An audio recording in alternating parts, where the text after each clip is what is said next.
verset 11.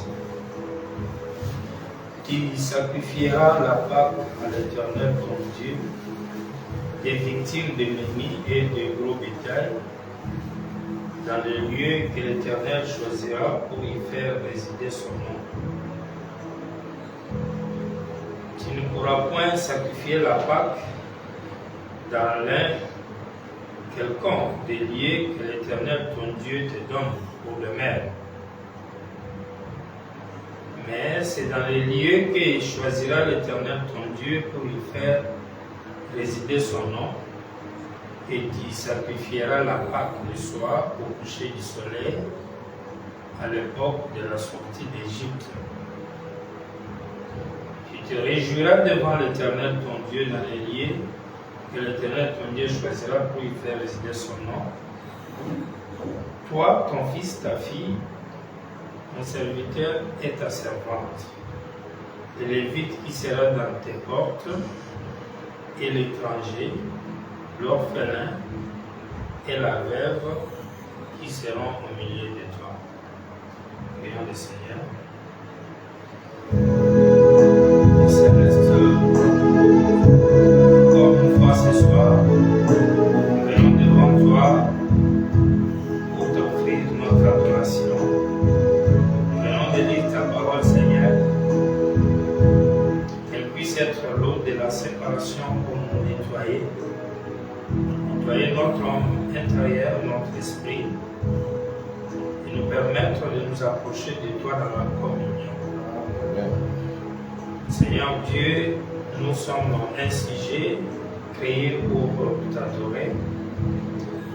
Alors, au-delà de la journée chaude, des occupations et des préoccupations, nous retrouvons un temps de communion ce soir, comme Titi, Adam dans le jardin d'Éden.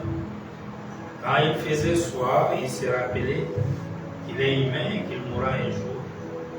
Il dit, quand il fait soir, nous pensons à cela. Alors il avait besoin de la communion et Dieu descendait chaque soir communier avec eux. Viens aussi communier avec nous ce soir. Parle-nous dans ta parole. Ajoute-nous encore tes bénédictions pour notre marche dans le nom très saint William Marion Branham. Amen. Amen.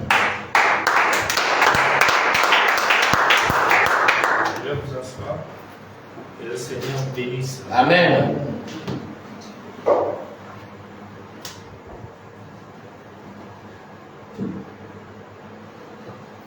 Nous allons ajouter une autre partie de notre enseignement ce soir.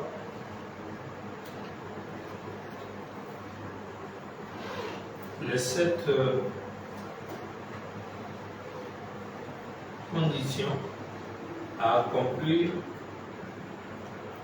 pour rendre à Dieu un culte parfait. Parce que dans notre titre, nous étudions les lieux d'adoration. Nous étudions les lieux d'adoration et les culte parfait. Nous avons déjà vu beaucoup sur les lieux d'adoration. Maintenant, nous sommes sur les cultes parfaits. Et pour qu'il y ait un culte parfait, nous avons souligné 7 choses qui sont dans la parole, pour lesquelles nous avons déjà vu 3.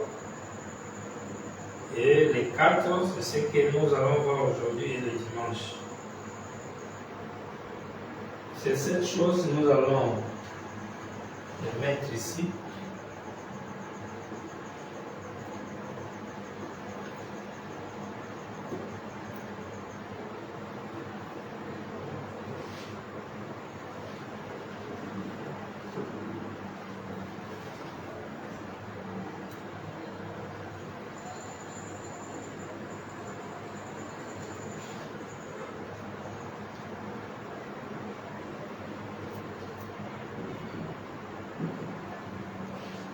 Nous avons déjà vu la première chose qui est d'abord l'objet d'adoration.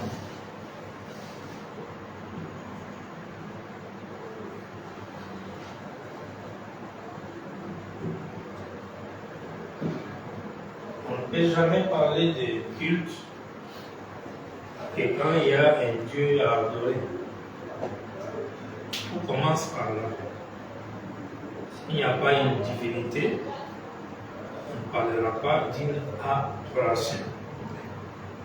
Il y a d'abord le sujet d'adoration ou l'objet d'adoration, ou encore la divinité. Pour nous, en tant que croyants, tandis que pour les incroyants, ils parleront par exemple des idoles. Ils doivent avoir les idoles. Une idole, un culte est fait envers une idole, comme pour le païen, une divinité pour le croyant, ou même encore la divinité. Parce que quand on parle d'un Dieu ou d'une divinité, il y a plusieurs dieux, il y a plusieurs divinités. Mais le croyant, lui, n'a pas un Dieu. Le croyant, lui, a le Dieu, la divinité. Amen. Je crois qu'on est ensemble. Amen. La première chose, c'est l'objet d'adoration. Avant même qu'on cherche les liés, avant même qu'on parle du nom, il faut d'abord que Dieu existe d'abord. Et dans le passé, nous avons prouvé avec les Écritures de notre Seigneur qu'avant même qu'il ne devienne Dieu, on ne l'appelait pas Dieu. Parce qu'il devait d'abord devenir Dieu, ce qui signifie objet d'adoration, et ce qu'il a même bien rendu Dieu, c'est quand il créa les anges, et que ces derniers ont commencé à l'adorer. Donc, sans l'objet d'adoration, sans la divinité, la déité, l'adoration n'existe pas. Donc ça, c'est déjà on a déjà vu ça. Deuxième chose, ou deuxième condition, ça a été les noms d'adoration.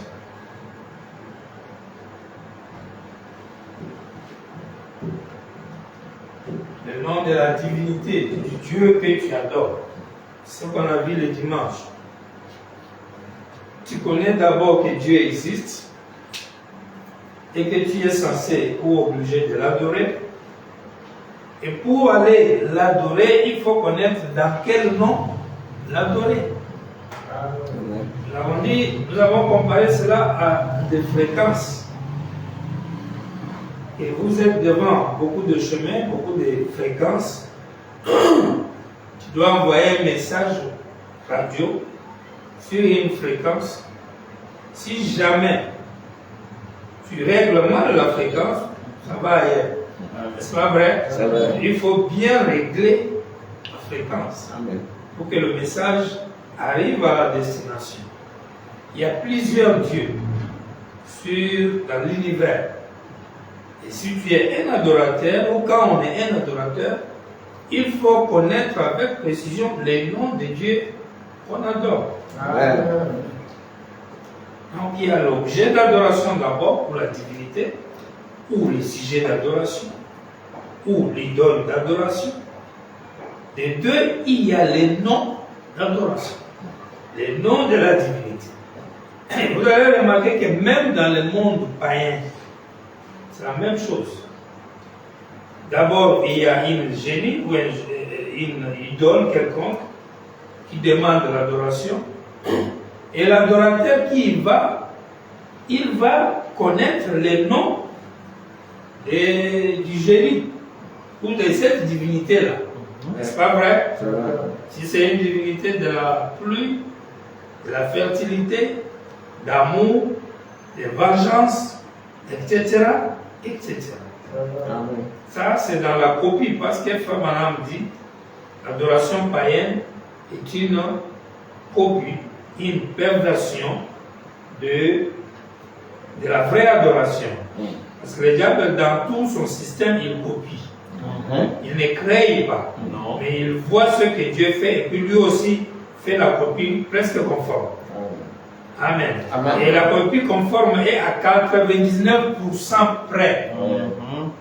Ça manque un, mais Dieu est dans la perfection. Amen. Amen. Donc il faut t'asseoir quelque part ici. Vous êtes beaucoup alignés comme ça. Il y a des places ici, je peux vous voir les visages. Maintenant, il y a une troisième chose que nous avons déjà vu aussi, les liés d'adoration.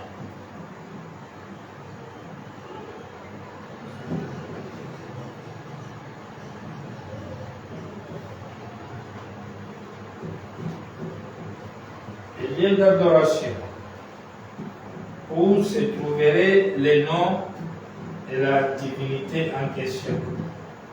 Et nous avons vu Frère Branham qui nous dit, c'est là où il a placé son nom. C'est là où nous devons aller adorer. Là où il a placé son nom. Vous avez l'objet d'adoration, vous avez les noms, vous avez les liés d'adoration. Nous avons commencé à l'inverse. On avait commencé avec les liés. Nous sommes venus sur l'objet, puis on a vu le nom du manche. Les trois là sont parmi les 7 conditions pour rendre à Dieu un culte parfait. Amen. Vous le connaissez d'abord et avant tout, Dieu lui-même doit d'abord se révéler. Amen. Quand il se révèle, parce que même Paul dit, ils l'ont vu ou récit. Ils ont vu Dieu, mais ils ne l'ont pas récit comme Dieu. C'est-à-dire quand Dieu se révèle, quand tu vois Dieu se révéler, ce qui suit, c'est l'adoration. On va commencer à l'adorer. Parce que lui, il obtient l'adoration. Amen. Donc, voilà pourquoi la toute première chose, c'est d'abord la révélation de la divinité. Même on a lu où Frère Branham disait, quand Jésus a dit à Pierre, sur ce roc, je bâtirai mon église. Frère Branham interprète, il dit, sur cette révélation justement, je bâtirai mon lieu d'adoration. Amen. Vous voyez? Donc il faut d'abord que Dieu se révèle. Voilà pourquoi le 7e sceau est la seule chose qui ramène sur la terre l'adoration parfaite. Amen. Parce que le 7e sceau dévoile Dieu. Amen. Sa nature, son être et même son nom. Ça fait qu'avant le 7e sceau, vous avez une adoration dans les types, dans les imaginations. Ce n'est pas clair.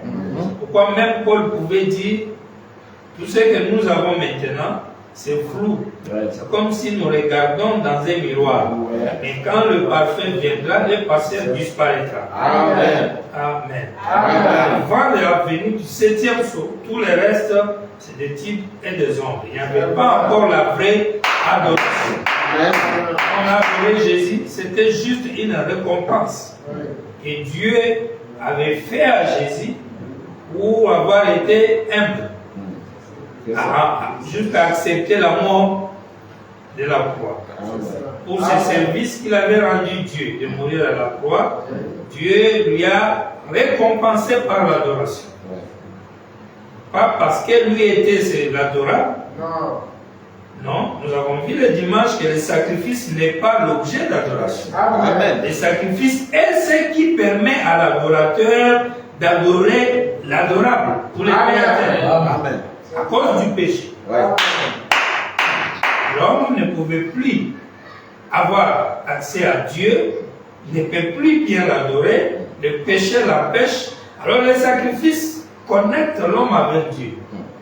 Donc commencer à adorer un sacrifice, c'était des choses du temps, des choses qui ne devaient pas rester pour toujours, mais qui étaient des ombres de la véritable adoration. Et ça, c'est correct. Quatrième chose, après l'objet, le nom et les liés, nous avons besoin de l'adorateur même. Pourquoi? Parce que dans Jean 4, Jésus a fait une grande promesse, une grande déclaration. Quand la femme là, samaritaine, l'a vit, et que la femme a dit que vous les Juifs, vous adorez, je ne sais pas, à Jérusalem ou dans les temples, et que nous les Samaritains, nous adorons, je crois, sur la montagne. Jésus lui dit, il arrivera un temps où on adorera Dieu ni sur la montagne, ni à Jérusalem, mais on adorera Dieu en esprit et en vérité. Amen. Et il dit, l'heure vient, puis il ajoute, et elle est déjà venue, où le vrai adorateur adoreront le Père en esprit et en vérité. Donc, nous avons besoin, s'il y a un culte parfait, s'il y a une adoration parfaite, si nous avons le véritable lieu d'adoration, si nous avons la plénitude de la divinité révélée, alors nous avons besoin de vrais adorateurs. Amen. Un vrai adorateur. Amen. De vrais adorateurs qui adoreront le Père en esprit et en vérité. Amen. De vrais adorateurs. Ils adorent le Père en esprit et en vérité. Et nous devons chercher à savoir c'est quoi adorer Dieu en esprit et en vérité. Ça veut dire quoi? Amen. Parce que sur ces petites choses-là, les gens font beaucoup de spéculations dessus. Oui, oui. Pour les uns, adorer Dieu en esprit et en vérité, ça veut dire être sans pasteur, être sans une église, sans temple. Ah, c'est ça, adorer Dieu en esprit et en vérité. Il y a beaucoup d'interprétations sur adorer Dieu en esprit et en vérité. Mais il faut qu'on demande encore la parole. Adorer Dieu en esprit et en vérité, ça veut dire quoi? Amen. Let's go. la cinquième condition de l'adorateur, c'est les sacrifices. Les sacrifices, les dons et les offrandes qu'il va amener à la divinité. Et nous avons constaté ça, que dans l'adoration, d'abord païenne, que nous connaissons parce qu'on est né dedans, celui de Dieu, on ne connaît pas trop. C'est maintenant on nous apprend par la Bible, par la parole, comment on adore Dieu. Mais la vraie adoration que nous on connaît là, où on est né, nous tous, surtout en Afrique, toutes nos familles, c'était des idolâtres. N'est-ce pas vrai? C'est vrai. Ils avaient des fétiches. Ils avaient ce qu'ils appelaient des puissances pour protéger les parcelles, pour la maison, les enfants, les alliances, les vaudous. Toutes ces choses-là que nous avons faites, vous verrez dedans qu'en dehors d'un idole, en dehors d'une divinité quelconque, il y avait des sacrifices qu'on faisait envers la divinité. On n'a jamais vu quelqu'un qui a le fétiche, qui a une puissance, qui a un contrat, qui a un engagement ou une alliance avec un esprit, manquer à faire sacrifice, manquer les dons ou les offrandes. Même les bouddhistes en Chine, en Inde ou encore au Japon, vous les trouverez, même les Tibétains, vous les trouverez, ils ont fait des statues de Bouddha en ville, dans certains endroits, et vous trouverez à un certain moment de la journée, j'ai vu ça une fois en Chine, on amène des fruits et des choses, on dépose devant la statue pour donner à sa divinité. Nous, ici à Lomé, nous connaissons ça. Les gens vont à la mer là-bas. C'est ça. Les gens tuent les coqs, les poules, je ne sais pas, les chèvres ou quoi. pour offrir des sacrifices à l'esprit. Vrai ou faux? C'est vrai. Au fantôme. Ouais. Si vous avez un engagement avec lui, vous lui demandez protection, l'argent, succès, chance, amour, il accepte de te donner, vous allez remarquer, vous êtes témoin avec moi, jamais, alors jamais, il te donnera toutes ces choses-là que tu as demandées, mais vite. Ça n'existe pas. Il va toujours te demander un effort quelque part que toi aussi tu es censé fournir afin d'obtenir quelque chose à la divinité. Vrai ou faux? Ouais, c'est vrai. Je me répète, c'est le diable qui a imité ça chez Dieu. Ouais. Voilà pourquoi vous verrez quand nous allons lire, quand on y arrivera, que jamais on peut adorer Dieu sans les sacrifices, c'est-à-dire souffrance. C'est ça. Qui adore Dieu seulement comme ça, tout va bien, tout est facile, tu vas aller à l'église bien, tout est facile, il n'y a rien. Et surtout, tu n'as rien à dépenser, à perdre, ni physiquement, ni le temps, ni finances, pour une divinité, pour un Dieu. On adore seulement comme ça, dans le vide, mais vide. Ça n'existe pas. Dans aucun monde. Au moins, si tu crées ton monde à toi, et tu crées toi-même ta propre adoration.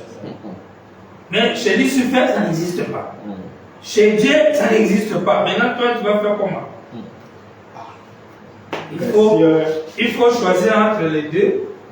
Même si tu vas chez Dieu, il y en a. Même les joueurs, même ceux qui ont des pouvoirs et qui font de grandes choses et qui font du succès à partir des puissances maléfiques, il faut les demander. Ils ont toujours les sacrifices. Ouais. Les autres, on les interdit de se laver comme ceci. Les autres, que l'eau de pluie ne te touche jamais. Les autres ne mangeaient pas un os. Les autres ne peignaient pas les cheveux. Les autres, à chaque minute, font comme si. Il y a toujours une privation. Quelque chose qu'un homme doit faire. Et on lui demande aussi en retour par an quelque chose qu'il doit offrir à la divinité. Ouais. Soit c'est une partie du corps humain, soit c'est un cadavre qu'il doit chercher quelque part, soit c'est son enfant ou sa femme ou un membre de sa famille qui doit offrir. Vrai ou faux? C'est vrai.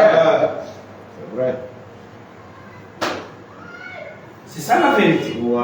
Sixième chose, pour rendre à Dieu un culte parfait, et vous verrez que dans la parole, Frère Branham nous dit, sans offrande, sans les dîmes, sans l'argent, sans sacrifice, vous n'obtiendrez rien chez Dieu. C'est la même chose.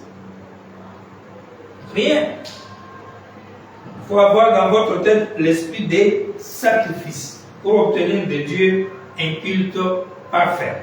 Sixième chose, c'est le temple ou l'autel où tu vas aller adorer ta divinité. Temple ou l'autel.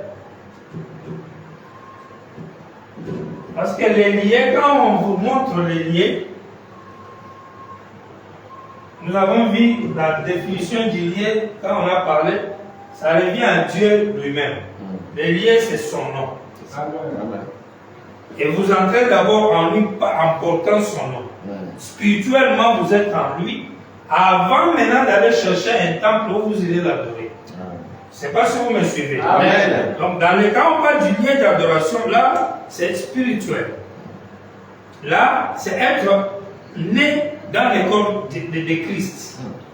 Là, c'est quand tu portes le nom de Dieu, la vie de Dieu.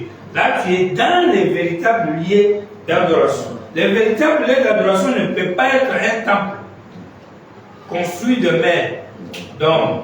Voilà la raison pour laquelle même Jésus a dit, au temps de Salomon, que personne ne peut me... Dieu, pardon, il a dit, personne ne peut me construire un temple.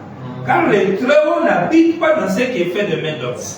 Et il ajoute, mais tu m'as formé un corps. C'est le corps humain qui est le véritable temple de Dieu, ou encore le véritable lien d'adoration. Amen. Quand on parlait du lieu d'adoration, il s'agissait de la divinité. Amen. Pourquoi? Parce qu'on a vu que le lieu d'adoration aujourd'hui, c'est dans William Branham. C'est-à-dire que c'est Dieu lui-même qui est le lieu d'adoration. Amen. Et chaque adorateur doit être un Dieu par l'esprit. C'est-à-dire qu'il doit avoir son esprit, sa révélation et son nom avant de commencer l'adoration. Amen. C'est ça les trois là. C'est spirituel. Mais quand vous arrivez sur vrai adorateur, c'est toi et moi, les sacrifices, c'est ce que nous dépensons, nous transpirons pour l'adorer. Les temples ou l'autel, c'est un lieu de rassemblement. Où nous allons maintenant adorer notre Dieu en qui nous sommes nés. Amen. C'est pas si on est ensemble. Amen. Là, c'est le temple. Parce que là, dans le temple, on a l'autel. Où on amène nos dons, nos sacrifices. Où on va se prosterner pour la repentance et toutes ces choses. Ça, c'est la sixième chose. Et enfin, la septième chose ou condition, c'est les prêtres. Les prêtres qui font la messe. Vous connaissez la messe, non? Oui. La messe. Le culte. Vous ne pouvez pas avoir un culte sans un prêtre, un sacrificateur. Et vous allez appeler autrement un prédicateur, un ministre ou un pasteur. S'il n'est pas là, vous serez seul. Il faut que quelqu'un t'aide, te conduise dans l'adoration. On est ensemble. Amen. Et cette chose, inconsciemment, nous y sommes sans nous rendre compte. Et vous allez remarquer que le chiffre 7 n'est pas pris au hasard. Balaam, quand il critique souvent Balaam, il dit qu'il y avait 7 autels.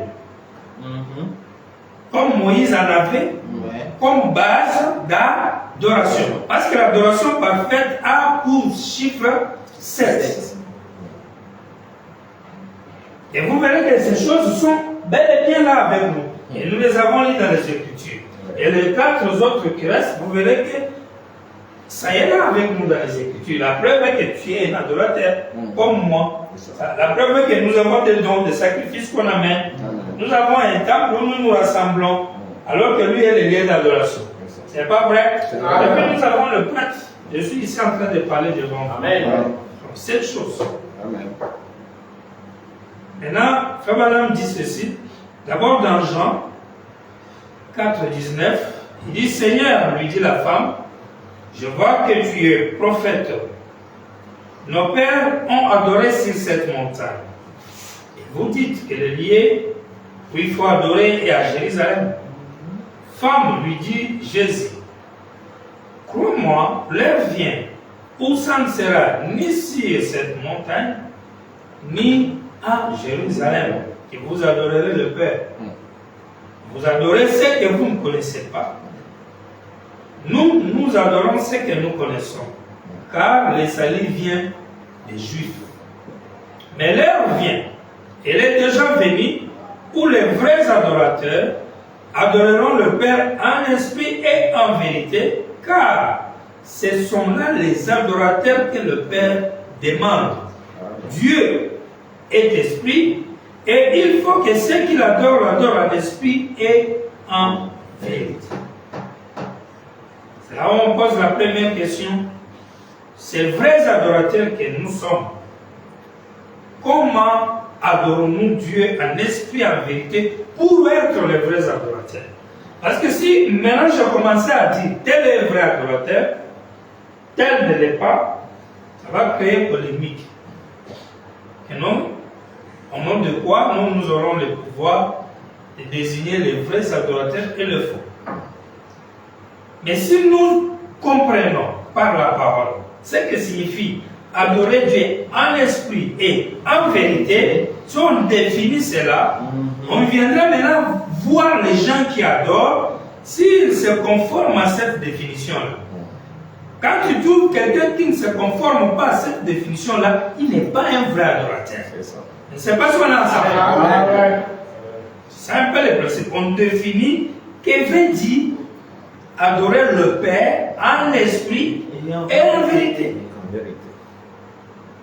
Chacun a son idée. Et on peut demander à William Branham, qu'est-ce que signifie adorer le Père en esprit et en vérité? Dès qu'on a la définition là, tu es un adorateur, je suis un adorateur. Si je ne me retrouve pas dans la définition, c'est fini. Donc, toi et moi, on peut connaître que lui là, c'est un faux adorateur. Oui. Lui là, c'est un vrai adorateur. Parce qu'aujourd'hui, beaucoup de gens même se disent, nous sommes les adorateurs. C'est tout quand on est dans le 3e exode. On est adorateur. Je suis adorateur. Pourquoi? Parce que j'ai le baptême. Parce que je crois à la divinité. Parce que je crois à la parole faite chair. Parce que je me suis fait baptiser. Tout ça, c'est bien. Mais non, Jésus dit, il faut que ça soit en esprit et en vérité. Et vous avez même des gens dans ces messages, 3e exode, qui disent, comme adorent William Branham et ils sont dans leur maison, par conséquent, c'est eux les vrais adorateurs. Parce qu'on doit adorer en esprit et en vérité. En esprit veut dire, je n'ai pas de pasteur, je n'ai pas d'église, il y a tout ça là. Vous voyez, ce sont des définitions qui viennent d'un village à un autre. Vous voyez? Et comme c'est la liberté, il n'y a pas moyen de dire non. Quand vous dites non, les gens s'énervent. Mais nous, on va toujours dire non. En tout cas, on va toujours dire non. C'est ça. Et scandaliser les gens tout le temps. Ouais. Madame dit tout esprit, ou ministère, mérite d'être ruiné par la parole, il faut ruiner ça. Amen. Quelqu'un l'a regardé, il a dit, mais madame, avec tout ce que tu es là, chaque jour, les femmes, tu attaques les femmes, ton ministère sera ruiné. Puis madame me réplique, si vraiment mon ministère doit, il faut que ça soit ruiné même. Et on ne comprenait pas comment madame nous répondait comme ça. Et oui, nous travaillons dans une logique où tout doit être ruiné, même s'il s'agit de moi-même, ça doit être ruiné.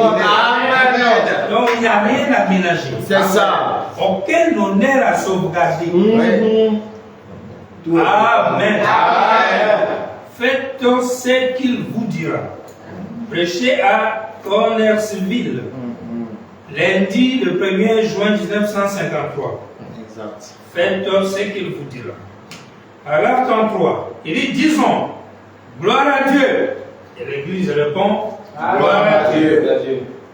Dieu est, le mot Dieu veut dire objet d'adoration. Vous voyez?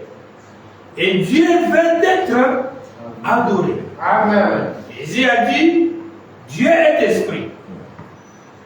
Et ceux qui l'adorent doivent l'adorer en quoi? L'esprit et en vérité. On pose la question. La vérité, qu'est-ce qu'est la vérité? Amen. Question. Qu'est-ce qu'est la vérité? C'est ça les questions qu'on doit toujours se poser. Amen. Avant de commencer à définir les choses. C'est ça. Parce que de quel droit toi tu vas définir quelque chose? Et de quel droit toi tu peux imposer aux gens quelque chose? Moi je ne peux pas imposer le monde à vivre selon ma pensée. Toi non plus, et il n'y a aucun pasteur sur la terre qui peut faire ça. Peu importe l'exode, peu importe le nombre de ses croyants, en tout cas, peu importe sa taille, peu importe son honneur ou son argent. Nous tous, nous devons laisser les gens se conformer à la pensée et aux définitions de William Branham. Comme maintenant on lit, il demande lui-même qu'est-ce qu'est la vérité. S'il répond ce que signifie adorer en vérité, pour définir un vrai adorateur, j'ai la solution. Je sais maintenant, j'ai l'indice de savoir que ça ce n'est pas un vrai adorateur. On est pressé. La vérité, qu'est-ce que la vérité? Il a dit, je suis la vérité. Et il est ici ce soir parmi nous comme étant la vérité. Amen. Il est ici ce soir parmi nous comme étant la vérité. L'Esprit confirmant sa présence. Amen. Il ajoute, il est à la fois l'Esprit et la vérité. Amen. Il ajoute, la femme dit, c'est la vérité. l'homme dit c'est la vérité, alors c'est la vérité. Ouais. Vous n'avez aucun droit de douter. Oh, n'est-ce pas merveilleux? Amen. Je le crois. Qu'est-ce qu'est la vérité? C'est ça.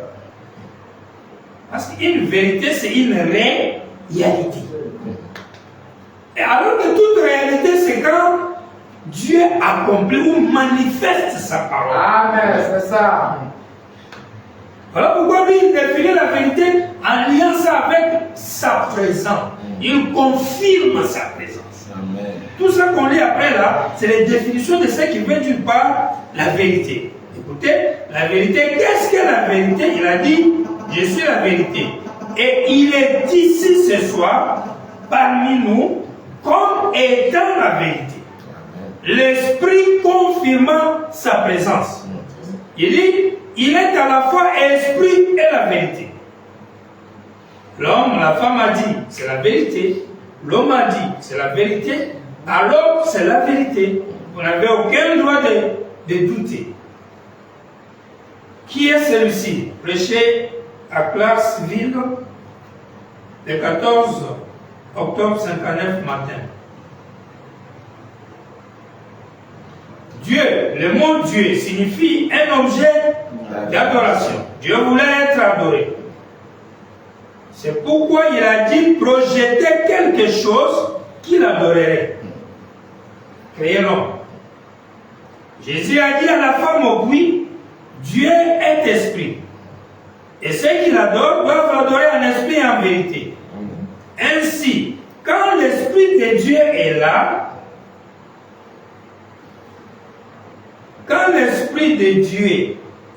qu'arrive-t-il?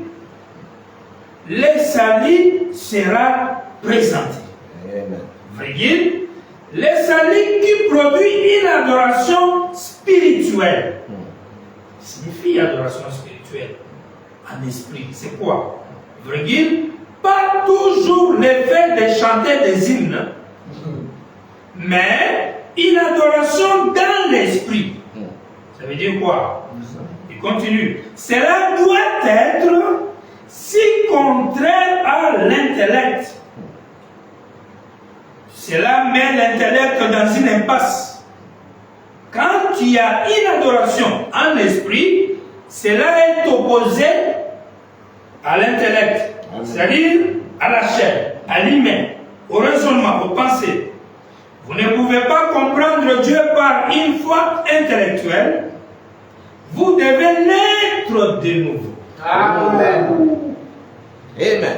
Quand on dit il faut adorer Dieu en esprit, cela veut dire dans ton adoration de Dieu en esprit, ça veut dire c'est sans intelligence intellectuelle. Oui. Cela veut dire c'est par la nouvelle naissance, Amen. par la révélation. Parce que souvenez-vous, il a dit à Pierre, sur cette pierre, sur le fait que tu aies eu la révélation de connaître qui suis-je, sans que cela ne vienne ni de la chair, ni du sang, c'est sur base de la révélation que j'ai bâti mon lien d'adoration. Amen. Quand Jésus disait à la femme, les vrais adorateurs m'adoreront ou adoreront le Père en esprit, il voulait dire par la révélation de qui est Dieu le Père. Amen. Une révélation qui ne vient pas par la chair, qui ne vient pas par l'instruction, pas par le français, ni l'anglais, ni parce que quelqu'un d'autre l'a dit. Je ne sais pas si vous suivez. Amen. C'est-à-dire quand tu reçois, quand tu commences à adorer Dieu, tu ne le fais pas parce que tu as entendu quelqu'un le dire. Non. Tu ne le fais pas parce que tu as lu. Mais tu le fais parce que tu as eu la révélation de qui Dieu est. Amen. Par la nouvelle naissance. Parce que quand tu reçois la révélation de qui est Dieu, en retour, Dieu te donne la nouvelle naissance. Amen. Amen. Amen. Amen. Amen. Alors qu'un intellect, c'est un charnel. Il comprend ces choses-là juste dans son raisonnement, dans son esprit. Il reçoit la parole au niveau de son esprit. Et il en donne la raison par la capacité intellectuelle. Oui, c'est vrai. Comme il est dit que il y a un nom nouveau. Donc c'est vrai, Jésus a changé de nom. Et c'est Branham, oui, c'est vrai parce qu'on dit que les 7 honneurs ont fait poum poum poum 7 fois. C'est vrai. Ça, ce sont des compréhensions par l'intellect. Il n'y a pas un impact de la révélation. C'est-à-dire que la personne n'a pas rencontré Dieu par révélation individuelle, personnelle. Parce que Branham dit, peu importe tout ce qu'un prédicateur peut prêcher, toi, tu dois toi-même faire ton expérience personnelle. Amen. Tu vas voir un choc. C'est ça. C'est vrai. Amen. Il n'y a pas ça, c'est intellectuel. C'est ça. C'est une répétition. C'est ça. C'est ce que quelqu'un d'autre a dit. Oui. Voilà pourquoi ces gens-là finissent toujours par partir. Oui. C'est On vrai. va essayer de forcer, ils tiennent dedans. Après un moment, s'il ne parle pas, il crée son église d'une manière grave. C'est ça. Et tu vois que la libération qu'il a, tout ce qu'il fait, c'est complètement comme Caïn. Parce que Caïn a eu des choses pour lui qu'il amène dans l'adoration que Dieu même ne connaissait pas à l'époque. Ouais. Mais il était un adorateur. Tu vois Dieu. Mais il va devant Dieu sans la révélation des songes. Qu'est-ce qu'est la vérité? Amen. Branham dit alors la même nature. Quand vous êtes né de nouveau, il ajoute, il faut qu'il y ait une expérience. Vous devez naître de nouveau, cela doit arriver au cœur. Vous ne pouvez pas comprendre Dieu par une foi intellectuelle. Non, Il y a une foi qui est intellectuelle. Quand il dit qu'il y a la foi intellectuelle, donc il y a la foi intellectuelle. c'est vrai. Vous devez naître de nouveau, cela doit arriver au cœur. Il faut qu'il y ait une expérience. Et quand l'expérience est produite par le Saint-Esprit, alors la même nature, la même puissance, le même effet que cela a produit au début sur l'église se reproduira. Encore. C'est Dieu dans les gens. Un vrai adorateur qui adore Dieu en esprit et en vérité. La vérité, c'est la parole faite chair. L'esprit de Dieu confirmant sa présence. C'est ça qu'on appelle la vérité. En d'autres termes, on appelle ça la lumière. Ouais. Amen, Parce amen. que la lumière, c'est la parole faite chair. Quand Dieu promet la parole, il y a flou. Quand la parole prend corps, on appelle ça la lumière. Amen. Est-ce qu'on est ensemble? Amen. Ça, c'est la lumière. Ça, c'est la parole faite chair. Ça, c'est la vérité. Et quand on dit adorer Dieu en vérité, c'est-à-dire adorer Dieu par la révélation de qui il est dans le jour où tu vis. Tu dois avoir la révélation de comment Dieu s'est révélé dans le jour où tu es vivant. Est-ce qu'on se comprend? Maintenant, quand on dit l'adorer en esprit, c'est-à-dire, façon tu la vis là, ça ne doit pas être par l'intellect, ça ne doit pas être par le raisonnement. Ce n'est pas quelque chose que tu répètes que quelqu'un d'autre a dit, mais ça doit provenir d'une nouvelle naissance. Hallelujah. Et William Branham ajoute, quand ça vient du cœur, alors cela produit une nature. Et la nature que la parole produit en toi, c'est pareil à ce que la parole a toujours produit sur les gens. Oh, je m'appelle Frère Paul. Il faut qu'on voie à toi les effets que Paul avait dans l'époque. Amen. Trouve la nature de Dieu en toi. Amen. Tu dois manifester les brins de Branham dans ta vie. Amen.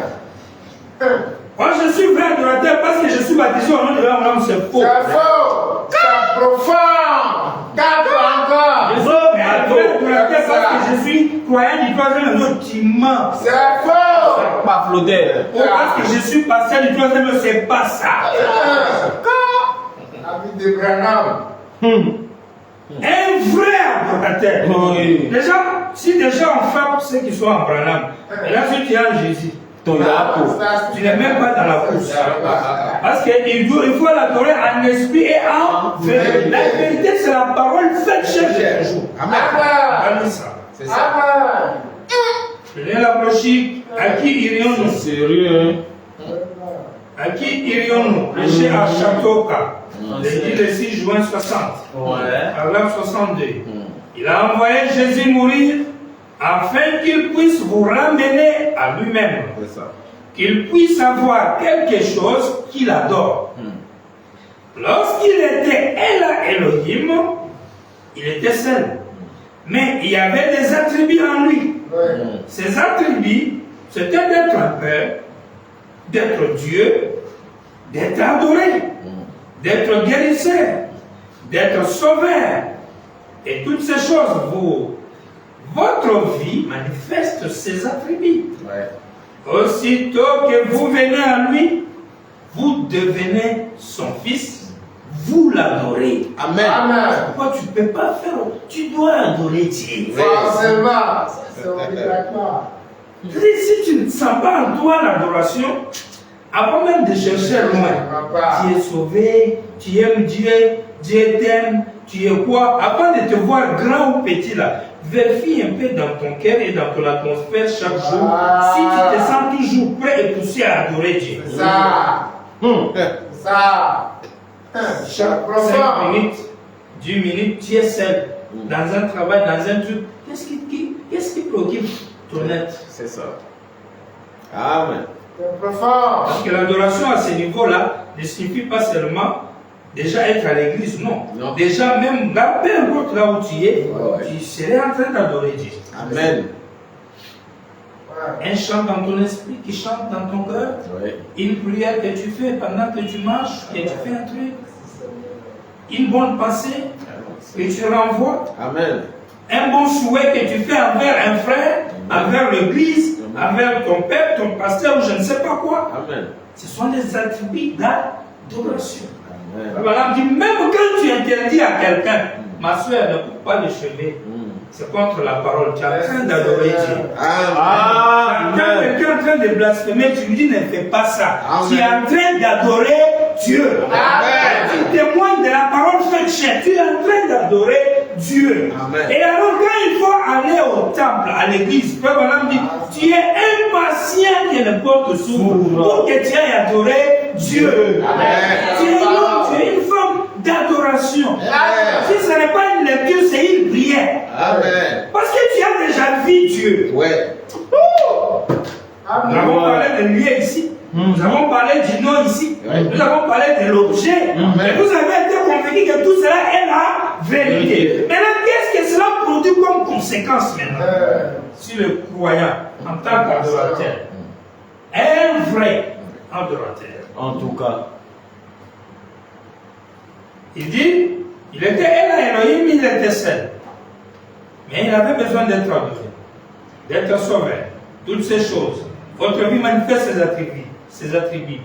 Aussitôt que vous venez à lui, vous devenez son fils, vous l'adorez. C'est ce qu'il devait vraiment être. C'est pourquoi il vous a créé. C'est-à-dire que tu vis là. C'est pour manger. Boire, construire des maisons et faire des enfants. C'est pas ça. Dieu t'a créé parce qu'il veut que tu l'adores. Lui, il a été objet d'adoration.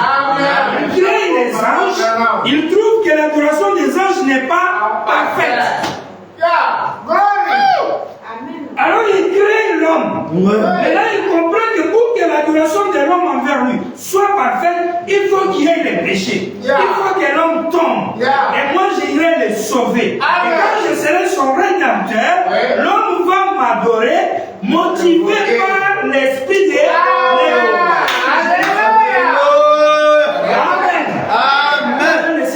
Venir. C'est pourquoi il a laissé le diable te séduire. C'est pourquoi il a envoyé Jésus pour qu'il meure à la croix. Afin que quand toi tu t'élèves du péché et tu puisses. Madame dit tu ne peux pas apprécier la chaleur si tu ne connais pas les méfaits du froid. Tu ne peux pas apprécier la bonne santé si tu ne connais pas les problèmes de maladie. Amen. Est-ce qu'on est ensemble? Pour qu'il y ait les biens, les pour et les contre. Les pour et les contre a permis qu'on comprenne la valeur d'un croyant par rapport à un soulard, par rapport à un païen. Est-ce qu'on est ensemble? Amen. Il fallait cela. Donc, quand il te crée, c'est pour que toi tu l'adores à la place des anges. Parce que ton adoration a plus de signification pour lui, plus que pour les anges. Et vous savez comment les anges l'adorent? 24 heures sur 24 heures. On ne se fatigue pas là. Ah. Saint, on monte, on descend, Saint. Il n'y a pas un autre travail. Là-bas, on ne va pas au boulot. Il n'y a rien. Ils ne mangent pas. Ils ne font rien. C'est seulement Saint. On ne se fatigue même pas. Il n'y a pas deux, trois chansons, ou même chansons seulement. C'est toujours comme ça. C'est une mélodie. Il dit non, il faut que je crée l'homme. Quand l'homme vient, il crée des chants. Il fait tout ce que nous sommes en train de faire ici. Et nous, on adore Dieu très peu. Une ou deux fois, par rapport au kit, je vais dire, la semaine, une ou deux fois. On est très loin de ce que Dieu veut de nous. Dieu, pour lui, ça serait chaque jour, comme les catholiques faisaient à l'époque. 5 heures. Chaque jour, il y a un culte de 5 heures. Une messe de 5 heures. Il y en a. Ou bien, ils font toujours ça jusqu'aujourd'hui. Chaque jour. On a dit, il a envoyé Jésus mourir afin qu'il puisse vous ramener à lui-même, qu'il puisse avoir quelque chose qu'il adore. C'est pourquoi nous disons qu'il n'a pas envoyé Jésus pour que vous l'adorez. Il va mourir pour que vous soyez ramenés afin d'adorer le Dieu qui avait envoyé Jésus là. Parce que Dieu a tant aimé le monde qu'il a envoyé son Fils. Donc ce n'est pas pour que les gens adorent son Fils. Non. Mais que son Fils meurt pour les péchés de ces gens, pour que ce dernier adore Dieu le Père. Amen. Mais comme il devait être récompensé, on lui a dit, tout genou au ciel et sur la terre sera soumis à toi pendant un certain moment, jusqu'à ce que tu fasses de tes ennemis te marches pied. Et à ce moment-là, tu remettras le royaume à celui que Dieu est Père. Nous avons dit le dimanche, le Père c'est H-A-M. Elohim. Amen. Amen. Amen. Je le crois. Il vous a créé votre dessein ici, c'est d'adorer Dieu. Votre dessein, c'est d'adorer Dieu. Et vous ne pouvez pas l'adorer correctement si vous ne l'adorez pas en esprit et en vérité. Saint Jean 4, c'est ce que Jésus a dit à cette femme. Le Père cherche ceux qui l'adorent en esprit et en vérité. 63. Premièrement, recevez la vérité. C'est quoi la vérité? Virgule, un bon fondement. Un bon fondement. Voilà, frère. Fondement de la foi. La base. Un bon fondement. Point. Jésus-Christ est le seul chemin à suivre. Ce n'est pas serrer la main, adhérer à l'église. Ça, c'est bien. Serrer la main, c'est bon. Adhérer à l'église, c'est bien. Mais ce n'est pas ça. Venez premièrement au fondement. Reposez-vous sur lui. Amen. Vous comprenez le fondement? Amen. Hein, mon frère? Il t'amène. Amen. Le fondement. Vous devez vous reposer sur lui. En d'autres termes, le fondement, c'est le roc. Le rocher, non? Parce que c'est sur le rocher des âges. Et le croyant se repose en sûreté, dans la paix. Et Jésus était le roc, la pierre angulaire, n'est-ce pas vrai? Et la pierre signifie la révélation de la divinité. Amen. C'est-à-dire qu'il était le fondement même de la pyramide là, en tant que pierre angulaire. Amen. Divinité révélée là-bas à l'est sous forme de type. N'est-ce pas vrai? Et les vrais adorateurs à l'époque, c'est ceux qui devaient reconnaître Jésus comme étant la parole faite chair. Amen. Voilà pourquoi il dit à la femme, l'heure est venue. L'heure vient. Elle est déjà venue. Amen. Parce qu'un vrai adorateur au temps de Jésus ne devait plus aller à la montagne, ni à Jérusalem, et devait reconnaître que Jésus était la parole faite chair. Amen. Et il est le vrai adorateur. Amen. Et tout croyant dans le les 7 âges de l'église a pour Jésus les fondements, les rochers, les bâtis dessus. Quand tu as la foi dans ça, tu es dans la vérité. Amen. Hallelujah. Toi, tu es basé sur la révélation de la divinité en ton jour. Comment Dieu s'est révélé en ton jour? Quel est le nom qu'il porte dans ton jour? Quel est le visage que Dieu a porté dans ton jour? Quand tu as la vraie révélation de tout ça, tu as un vrai fondement. Amen. Tu peux être appelé vrai adorateur. Merci, Amen. Amen. Venez, les noms blasphématoires. Glory.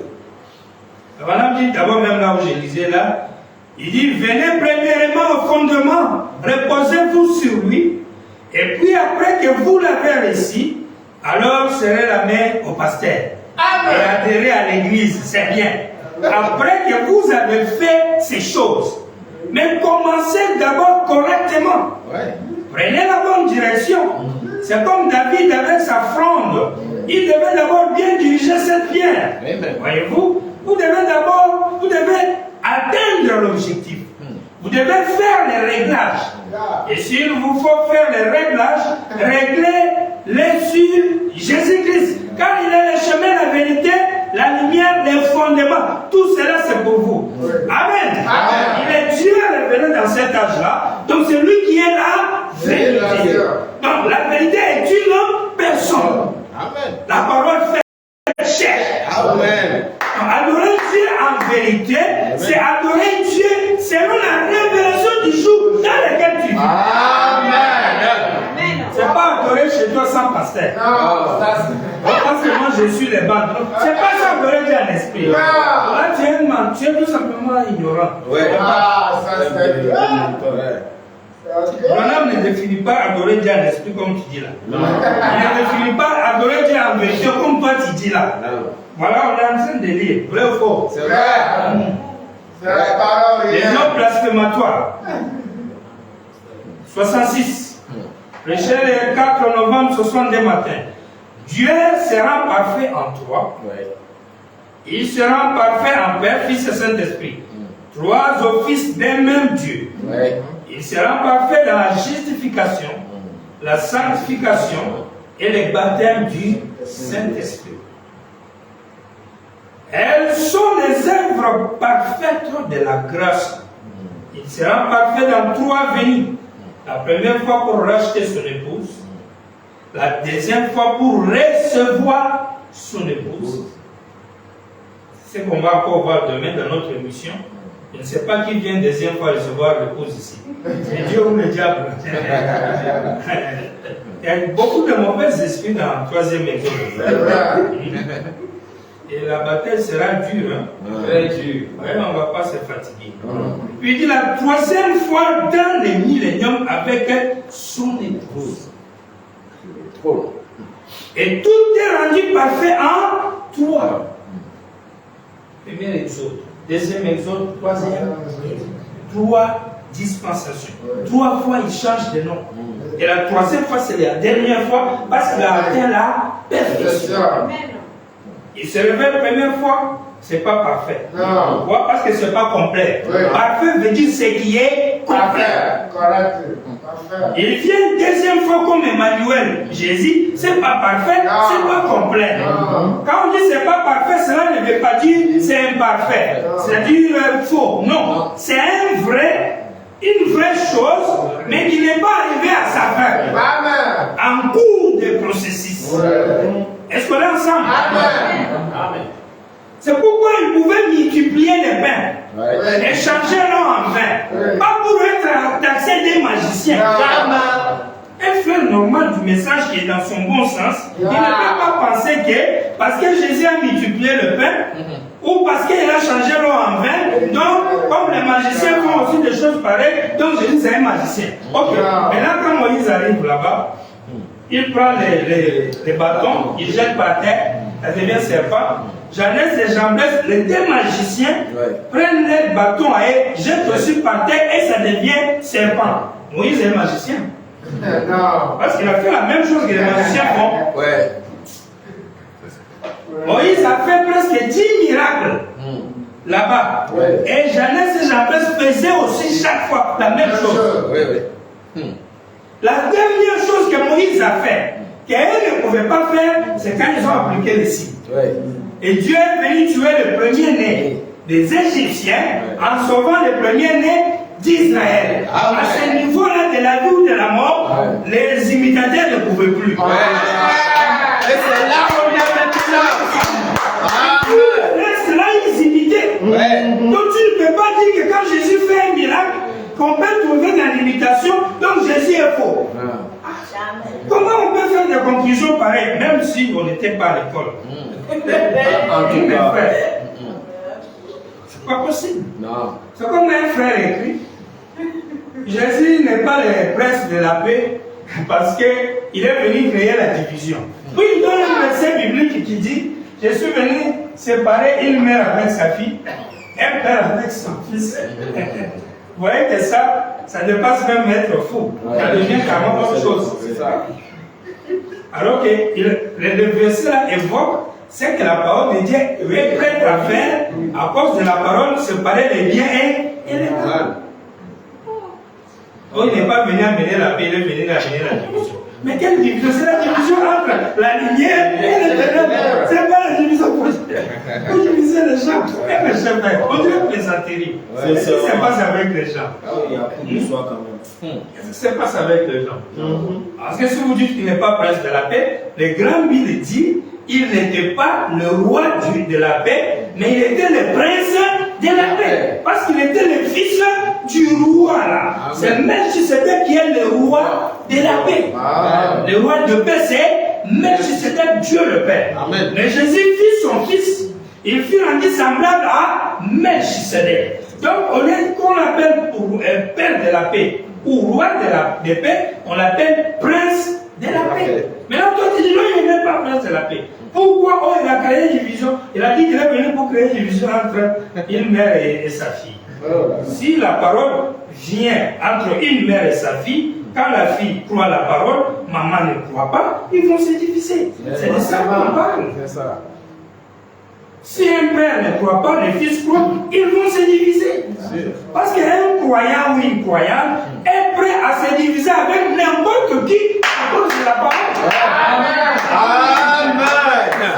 Il est prêt à mourir en sacrifice à cause de la parole. Il est prêt à perdre les jobs à cause de la parole. On ne va pas dire, oh, le travail est mon papa, le travail est ma maman. Non. C'est Dieu qui est ton papa et ta maman. Amen. Amen. Amen. C'est ça la division qu'on parle. Amen. L'autre division dont les gens parlent, c'est dans leur tête. Oui. Et c'est l'inspiration du diable. Il vient 3 fois. La 3e fois dans les milléniums avec son épouse. Et tout est rendu parfait en toi. Et 7 est le nombre d'adoration de Dieu. Amen. Dieu est adoré en 7. Il est rendu complet. Maintenant rendu parfait et complet. Et quand tu as 3 et 7, tu as perfection et complet. Ouais. Et achèvement. Ouais. Perfection et achèvement. Voilà pourquoi quand nous prions, nous utilisons le nom William Marion Branham. Quand on le prononce clairement, au point que toi tu entends que Jésus est le nom. On ne prononce pas en avalant les mots. Non. Parce que les signes doivent être placés bibliquement. Amen. Exact. Amen. Alors pourquoi les cache-trônes, ils ont une mauvaise onction. Vraiment. C'est une onction des âges de l'église qui est déjà passée. Ouais. Amen. Amen. Si tu caches le nom de Branham, tu as une fausse onction. C'est ça.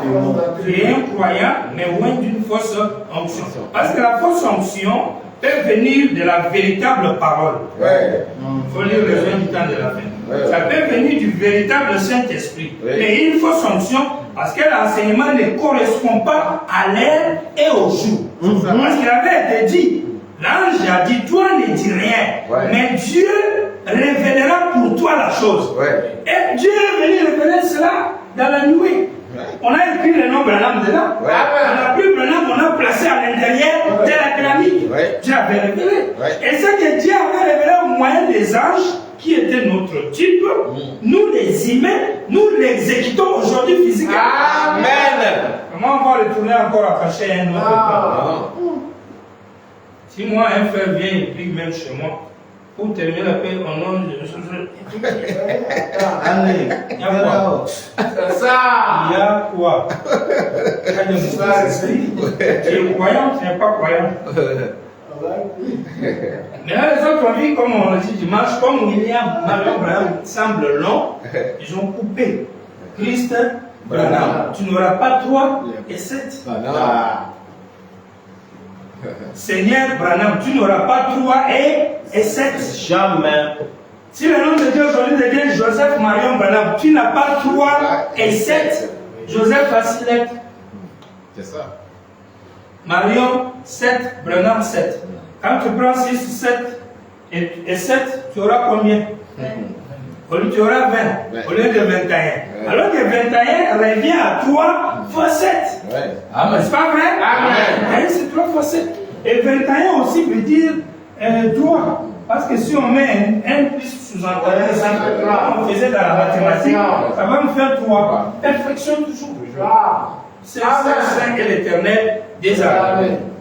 J'aime ça. Il y a ici un homme qui peut allumer la lumière. 186.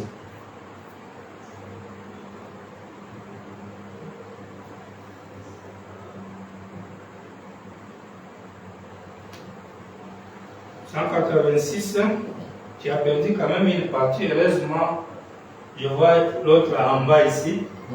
Ici, il y a eu un peu un dérangement. Ça a été bien passé. 186. On va vite, on va continuer dimanche. Il dit c'est le 29 décembre 63 matin.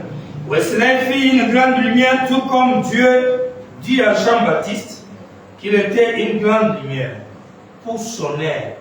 Et il l'était certainement. L'homme Jean était la lumière. Alors que la lumière, c'est ça qu'on appelle la vérité. Oui. Même Jésus a dit, vous connaîtrez la vérité, elle va vous affranchir. Et dans le monde même scientifique, la lumière est symbole de la connaissance. C'est pourquoi il y a même des sectes qu'on appelle les Illuminati. Donc ce sont des gens illuminés. Est-ce qu'on est ensemble? Des gens éclairés. La vérité, c'est la lumière. Ce qui est réel. Allumer la lumière, prêcher le 25 janvier 64 à Phoenix, à la 24. Juste comme c'est le cas dans chaque âge, Dieu nous a annoncé ce qui arriverait dans chaque âge. La seule chose dont il a besoin, c'est la manifestation de la lumière de Dieu sur cette écriture pour la faire vivre pour cet âge-là. Amen.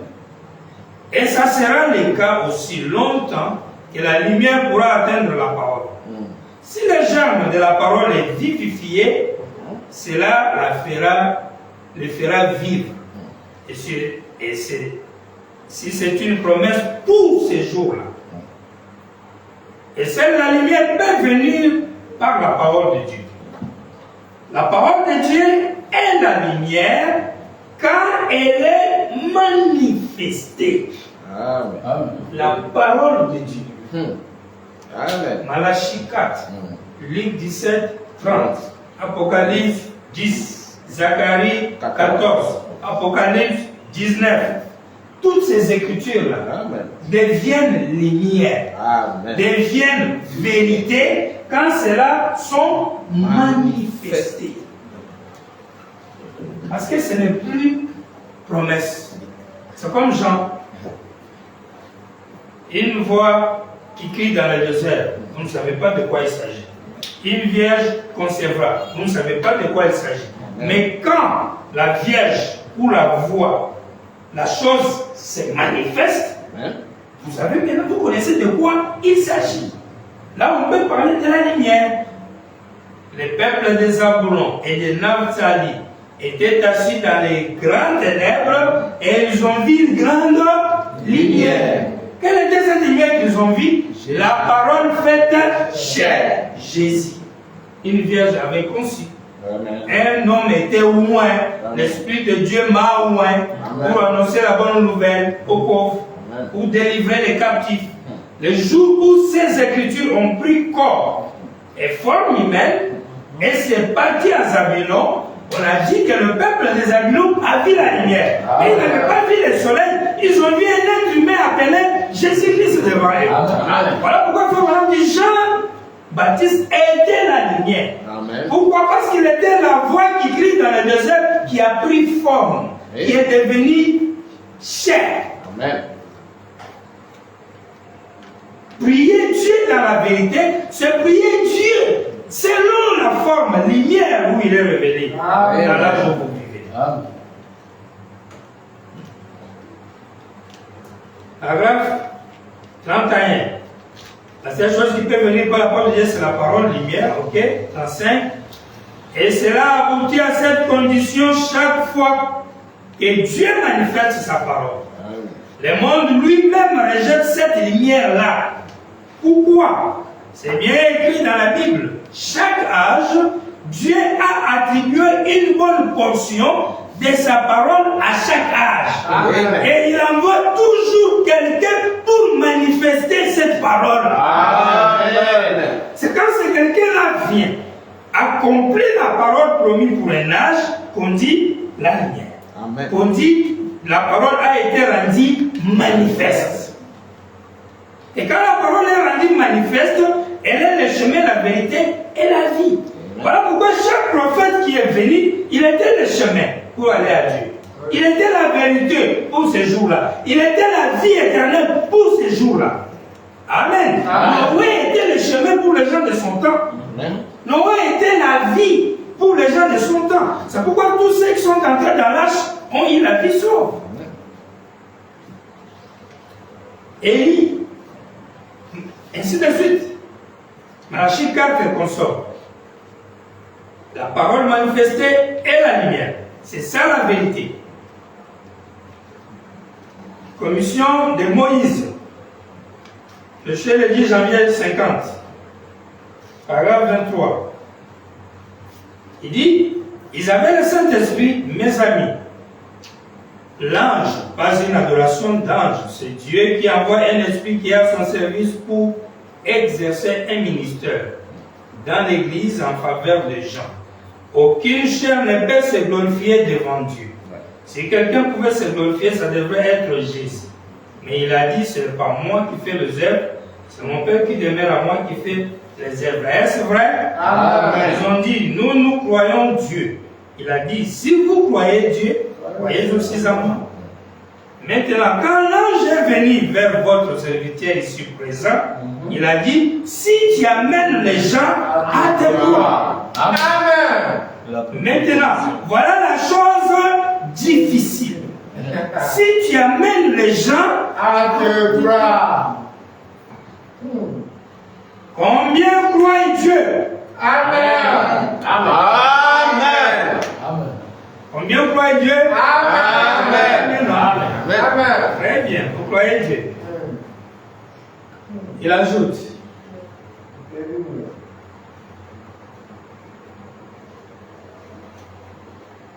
Combien? Et il ajoute non. Il dit combien croient Dieu? Ils ont dit, nous croyons en Dieu.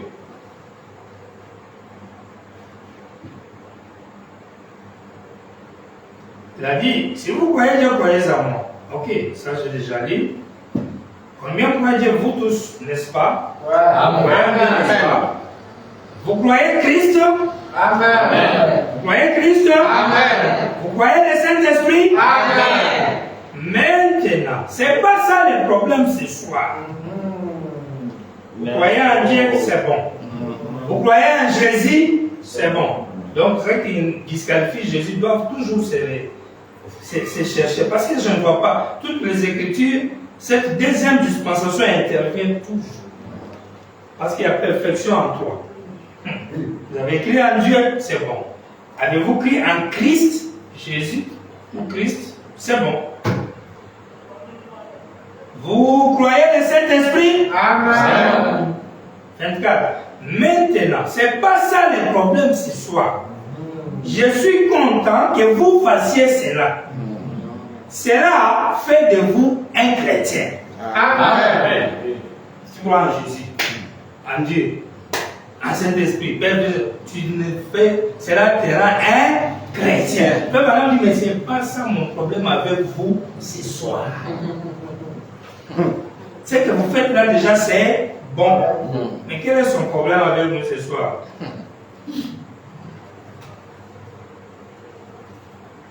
Maintenant, c'est pas ça le problème ce soir. Je suis content que vous fassiez cela.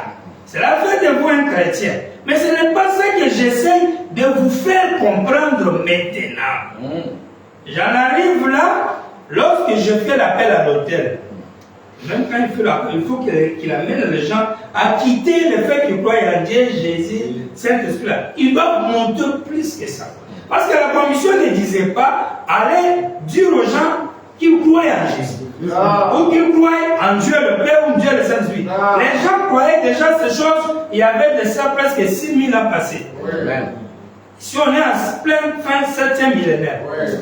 Donc Dieu n'envoie pas Branham pour qu'il puisse aider le monde à croire en Jésus. Ou à croire en Dieu, ou à croire en Saint-Esprit. Ça existait déjà sur la terre. Il y avait la Bible déjà sur la terre. Il y avait beaucoup de missionnaires qui ont travaillé dans ce sens-là. Donc tu ne peux pas venir avec une histoire d'un grand ange qui t'a vu, avec des grands miracles, des grandes prophéties, mais comme message, oh, je vous amène à croire en Jésus. Tout le monde l'a fait il y a longtemps. Il dit, ce n'est pas ça que j'essaie de vous faire comprendre maintenant. J'en arrive là lorsque je fais l'appel à l'autel. Vous devez le croire d'abord. Amen. Merci Seigneur. Comme vous avez écrit Dieu là, c'était bon.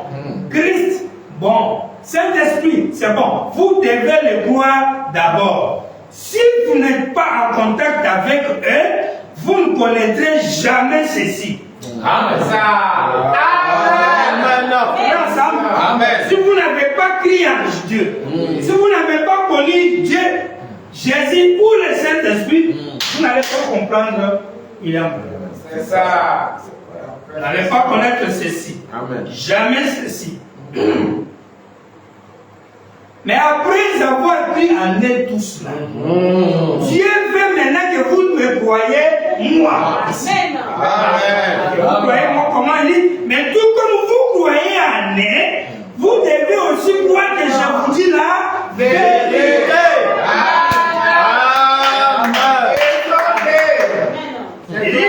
Qu'est-ce que j'ai dit?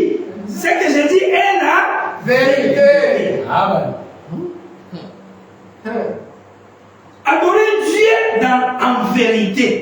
C'est adorer Dieu en Branham aujourd'hui. Les seuls lieux d'adoration. Là où il y a l'amour de Dieu, là où il y a la plénitude de Dieu. C'est un vrai adorateur. Mais ce vrai adorateur doit le faire par la révélation. Et l'esprit de Branham doit se manifester en lui dans la vie courante normale humaine ici.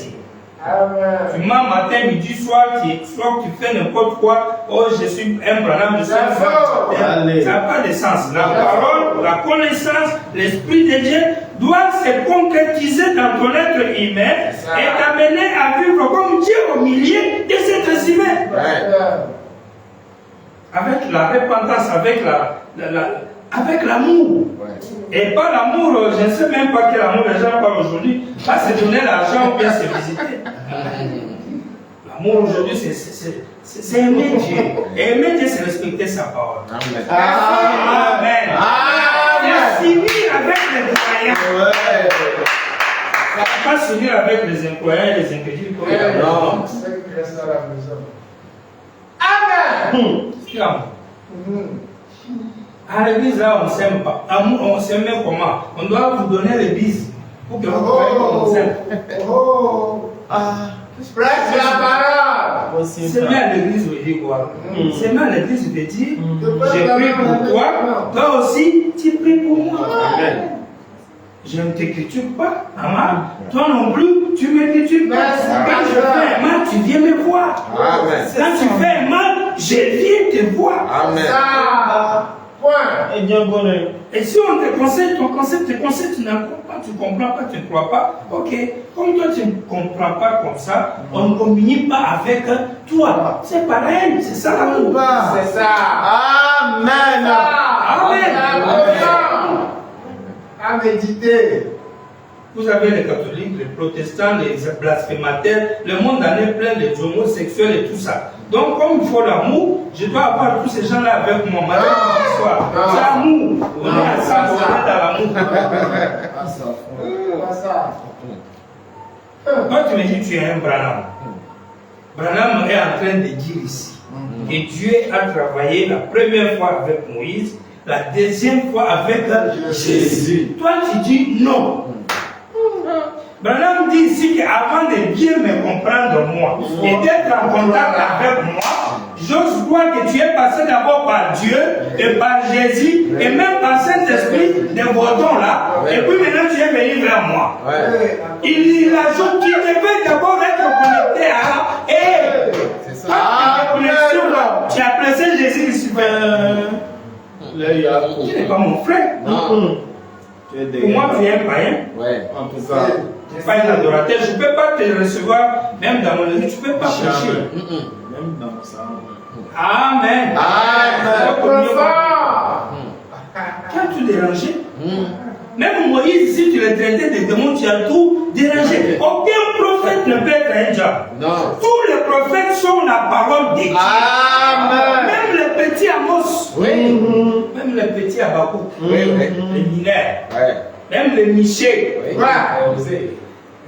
Même Osée. Tous sont la parole. On les appelait des dieux avec X. C'est à qui la parole de Dieu est venue sont des dieux. Même si c'est des prophéties. Mais il est la bouche de Dieu. Il est une partie de Dieu.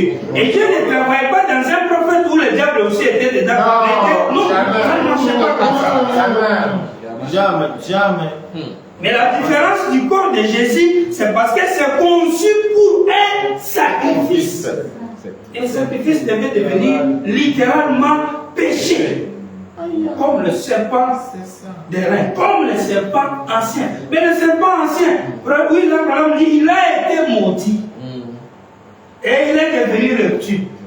Et puis le frère dit qu'il n'y a pas de serpent, il n'y en a qu'un. Maintenant, Jésus, c'est celui qui rampe par terre là. Question. On ne comprend pas. Il n'y a pas de, il n'y en a qu'un. C'est le un qui était dans le jardin là. C'est le un là qui est encore aujourd'hui. Mais celui qui était dans le jardin, on dit qu'il la rampe. Maintenant, toi, maintenant, Jésus est où? Celui qui est dans les herbes en plus là. L'homme bateau. Vous êtes fous. Vous êtes fous. Vous avez des gens aussi qui viennent dans nos pages pour écrire. Faites attention. En tout cas, des bâtards. Il faut bien écrire. Surtout avec respect. Et quand vous contredisez avec la parole. Si vous contredisez ce qui est vrai, avec vos sentiments et vos émotions, vous serez puni et maudit. Amen. Sois pasteur, que tu sois croyant ou croyant. Si ce qu'on dit est vrai, et que tu as une esprit pour tu seras maudit. Ainsi dit le Seigneur. Ils sont déjà maudits. Est-ce qu'on est ensemble? Amen. Sauf si nous on a tort. C'est ça. Si on a raison entre nous et toi, nous sommes en guerre des ripostes. Nous on lit, toi tu dis autre chose. Ou tu combats, je ne sais pas comment tu fais. Sois sûr que ce que tu combats là est faux. Si ce n'est pas faux, tu vas t'auto-détruire complètement toi-même. De la tête aux pieds. Tu vas disparaître. Amen. Nous sommes dans l'âge du lion et du jugement. Soit on a Dieu et on extermine nos ennemis. C'est tout. C'est eux qui doivent nous détruire. C'est bien ça. Amen. Ils ont encore quelque chose. Avance, maman, rien. Et dit ceci, pour finir, dans le sermon Ça là même, je pense que c'est encore mieux pour les dimanches. Ouais. Pour aujourd'hui, on peut arrêter ici. Ça, c'est le 5e point. Avoir un temple et un hôtel pour l'équipe. Pour aujourd'hui, on a enlevé les vrais adorateurs. On est ensemble. Amen. Nous avons compris ce que c'est qu'un vrai Adorateur. Amen. C'est quelqu'un qui a pris la parole de son jour. Et ici même, nous avons une bonne précision. La commission de l'ange du Seigneur. Parce que c'est ça la vérité aujourd'hui. Amen. William Branham dit, vous avez écrit Dieu le Père, Dieu le Fils, Dieu le Saint-Esprit. Vous devez me croire moi maintenant. Amen. L'ange a dit, vous devez me croire. Et pour amener les gens à le croire, je te donne 3 plus. Oui. C'est ça. Tu guéris leur maladie en les tenant à la main. Hein? Ils ne croient pas, ils ne voient pas, tu montes. Tu discernes les pensées de leur cœur. Quand ils verront ça, ils se souviendront que Hébreux 4 dit la parole de Dieu est plus tranchante qu'une épée à double tranchant. Donc ils verront que tu es Dieu. Ouais. S'ils n'ont pas vu, 3e chose, tu vas même créer. Et eux-mêmes savent que c'est Dieu seul qui est le créateur. Ils vont te croire. Amen. Ici, il y a quelqu'un qui a divinisé le problème, c'est l'ange du Seigneur. Ce n'est pas nous. Non. Si c'est nous, alors nous avons fait comme rite. Est-ce qu'on est ensemble? Parce que rite, quand il est allé ouvrir l'habit de Boaz, on l'a traité de prostituée. Et nous aussi, quand on a débuté l'adoration, on nous a flashé serpent écrasé. Parce que le roi là, même là, il ne voulait pas. Mais il savait qu'il aime ça dans son cœur. Voilà pourquoi il dit dans serpent écrasé, je vais dire quelque chose, mais ça me fait mal de le dire. Surtout que je sais que les bandes sont en train d'enregistrer ce que je vais dire.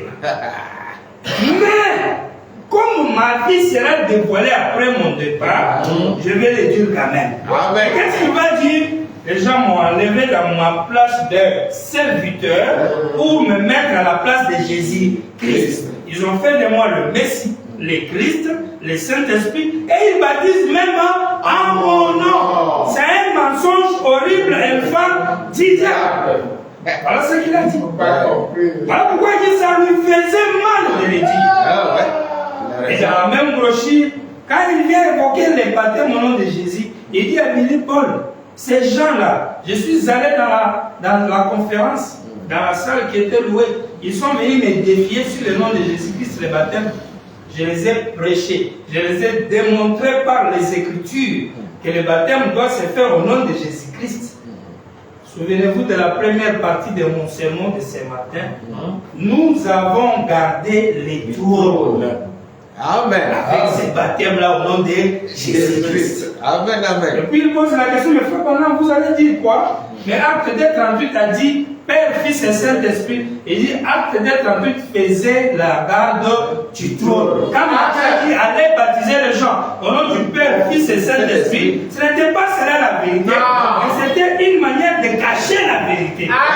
Lui aussi aujourd'hui, il cache la vérité avec le baptême au nom du Seigneur Jésus-Christ. Alors quel est le vrai nom? Quelle est la vraie mission? Quelle est la vraie vérité? Amen, amen. Parce que les Écritures doivent continuer à se répéter. Et les Saint-Esprit ont caché Jésus-Christ. Qu'est-ce que Jésus-Christ lui a caché? Est-ce qu'on est ensemble? Parce que le problème qu'il est noir, c'est blanc. Qu'il a pris Jésus-Christ pour cacher le trône. Matthieu 28 a pris Père, Fils et Saint-Esprit pour cacher le trône. Mais là, le trône caché aujourd'hui, c'est quoi? Le trône, c'est un homme. Le trône, c'est une personne. Et la preuve que le trône est Branham, il y a la colonne de feu sur le trône. On est ensemble? C'est l'offrande sur le trône. Et c'est ce trône qu'on garde. On le cache. Il s'appelle William Marion Branham. Et on l'a caché avec le nom du Seigneur Jésus-Christ. Alléluia! Mais quand vous avez la révélation, vous enlevez Jésus-Christ, vous avez William Marion Branham. Est-ce qu'on est ensemble? Et le Seigneur vous bénisse. Nous allons nous tenir debout et dire un petit mot de prière.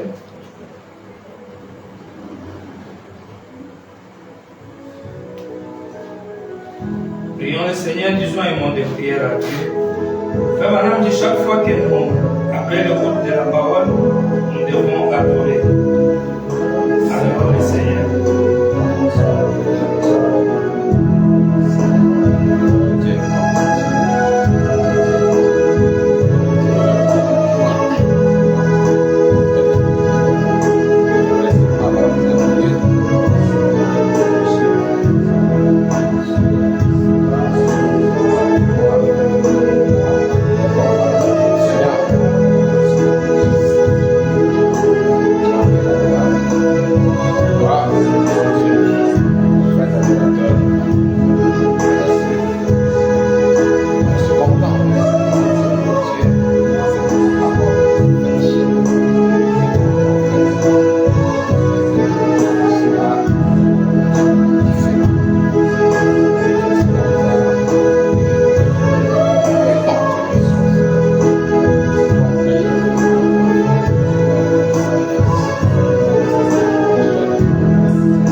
Ce que nous devons être.